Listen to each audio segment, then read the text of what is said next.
In today's video, I'm going to be talking about the importance of simply sticking to your plan, because a double mind never wins.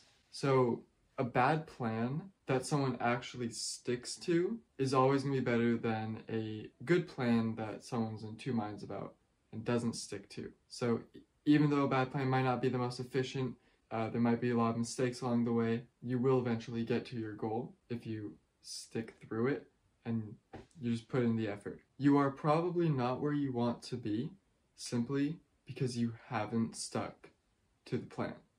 So if you're anything like me, you have a lot of things that you're trying to do, and you might plan it out like, okay, I'm gonna do this thing and these are the steps to do it, and in your moment of inspiration you think it's a great idea and you start, but then, you know, as time goes, you're like, okay, that was kind of difficult, and then eventually you just give up, you know, and then you don't make it. Or things that, like, you're like, okay, I'm not giving up, but I'm just like, you just kind of go idle for a little bit and you don't make it to the end of your goal. The only reason why you're not there yet is because you stopped when things actually would have been going fine if you just stuck to the plan. There are many examples of times when I have personally had a plan and I didn't stick to it, and in retrospect I can see that I would have been able to complete the goal for sure. For example, something that I've been trying to do since a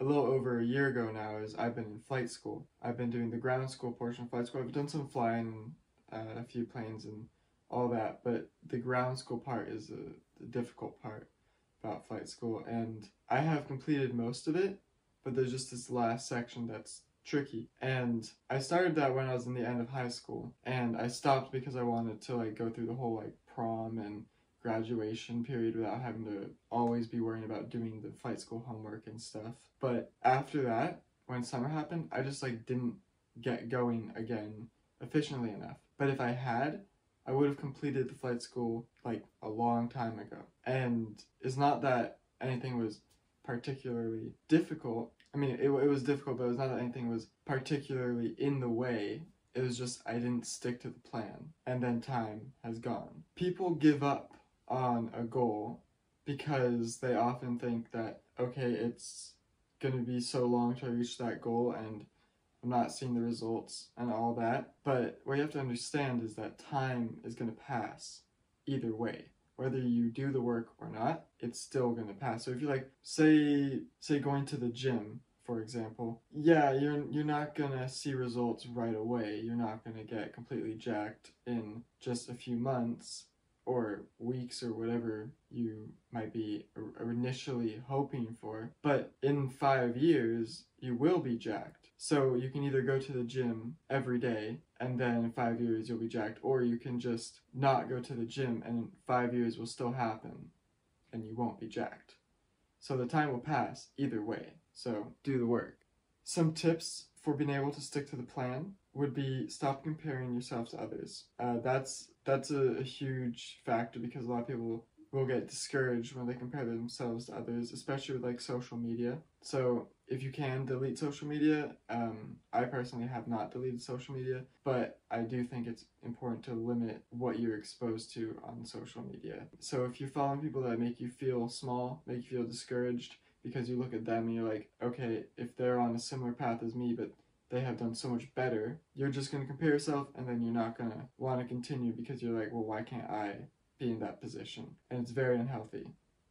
So limit the amount of exposure you have to the ability to compare yourself to others, because it's a natural human thing. People always will compare themselves to others. The next tip is to take accountability for your actions. Everything you do is on you. You have to understand that. So if you are not where you want to be in life, it's on you. There's no external factor that has complete power to limit where you are. So for example, say you're late to work, right? If you left work early, say you left 15 minutes earlier than you normally do, you're driving on your way to work, and then there's a traffic jam, and then you're late even though you left 15 minutes earlier, it's still your fault. Like, why didn't you leave even earlier than you did? Understand that everything comes back to you. There's no victim mindset and looking at other people and being like, oh, that they're the reason why I'm not where I want to be.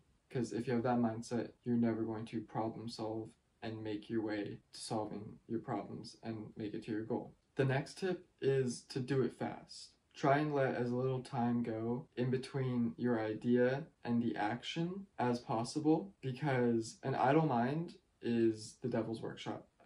When you are not moving, you're going to start doubting yourself, and you're going to start believing that you're not good enough. You're just going to start questioning like everything that you're thinking. Because like, even with these videos, if I make a video and I don't edit it right away and post it, I can look back and be like, that video was awful, and then I'm not going to post it. But I have to trust what I'm doing now, that I will get better, and if I just keep trying and keep uploading, I will be successful. But if I just let myself think about it for a bit, I'm going to be like able to find all the problems with it and all the reasons why uploading this video is not a good idea, and then I'll never make progress. To end this video, stick to your plan.